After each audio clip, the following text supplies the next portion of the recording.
Archetypes are a concept introduced by Carl Gustav Jung in his works, and are an integral part of Jungian psychology.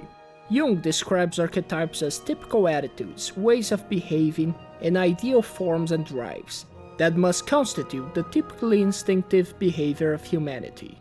Ideas constantly present in the human mind throughout history.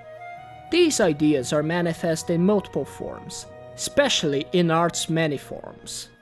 In this series, we take a look at how these archetypes are represented in video games. Welcome to the Game Archetype Library.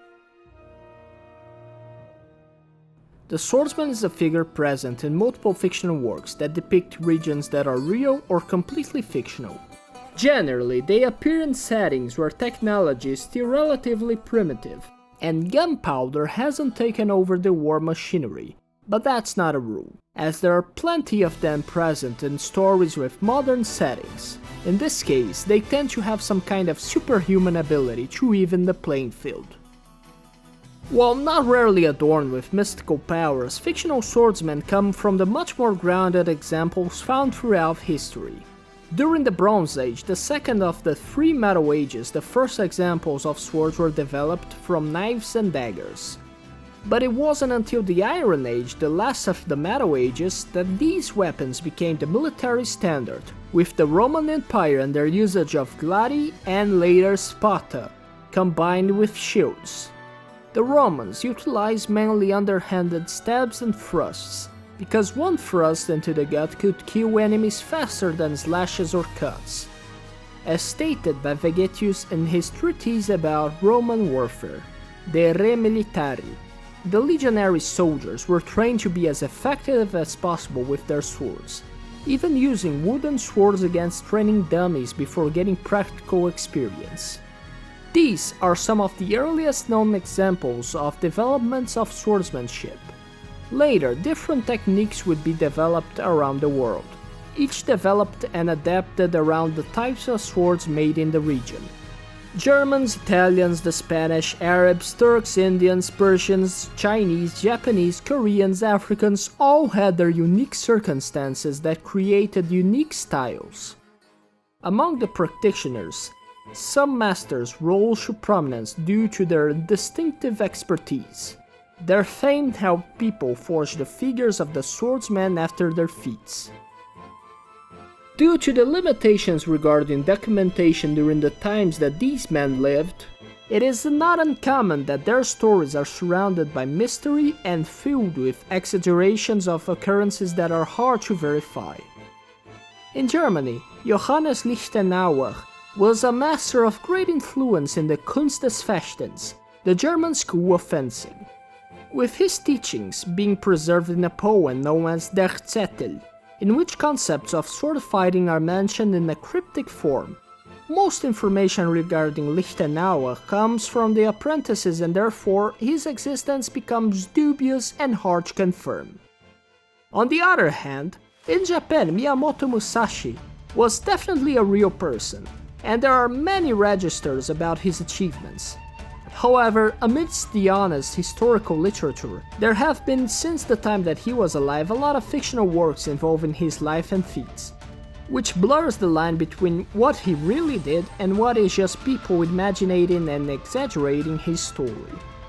Musashi, in particular, is heavily referenced in video games, with both character designs based on him and quotes such as "身を捨てても妙理は捨てず." Based on the real-world examples that exist, the swordsmen in fiction have a set of common characteristics.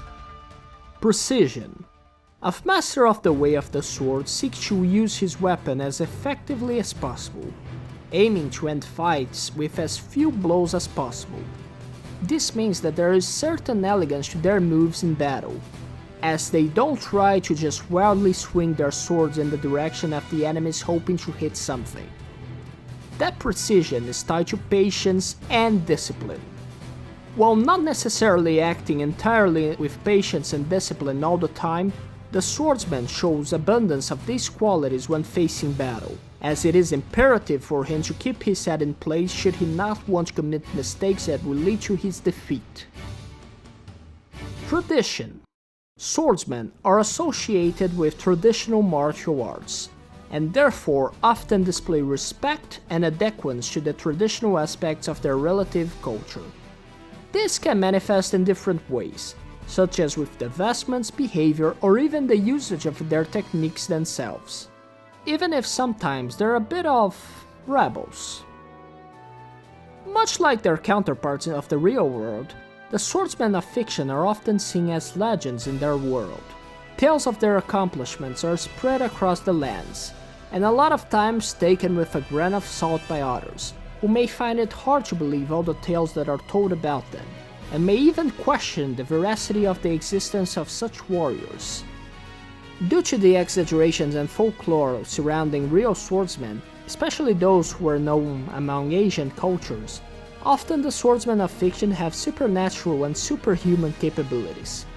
The exaggerations surrounding the speed which the real swordsmen could draw on their blades and perform slashes or stabs is reflected on the common idea of the fictional swordsmen hitting their opponents before they can even see it. And the exaggeration of precision is the origin to their ability to seemingly cut anything, even the continuous space-time. Yeah, that sounds right. You shall die!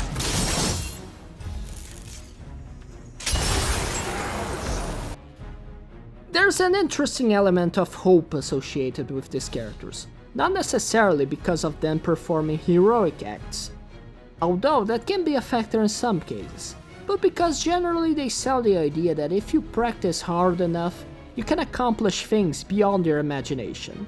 The swordsmen, more than just a representation based on the scholars of the martial techniques, represent the element of belief that people can push things beyond the boundaries of what they might believe possible. They are often the badass character that in a way or another players wish to be like. And while the fictitious lifestyles and powers are most likely not achievable, they might serve as inspirations directly or indirectly for players to try to do their best at what they do, to hone their skills and train their craft further, in parallel to the swordsman that hones his sword and practices his techniques. Before ending the video, I just want to mention that the most legendary swordsmen both of reality and fiction weren't even mentioned or seen in the footage of this video.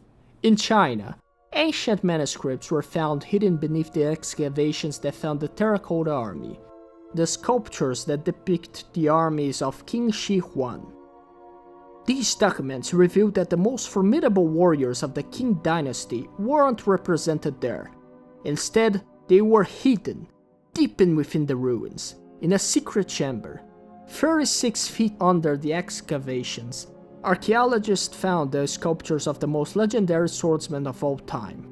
Due to their secretive nature, it is hard to verify the veracity of their achievements, but archaeologists were able to find their 9 names. That's right, they were the RZA, the Jizza, Old Dirty Bastard, Inspector Deck, Recon the Chef, You Got, Ghostface Killer, Method Man, and Master Kill, and they were masters of... Juice Cooler All-Star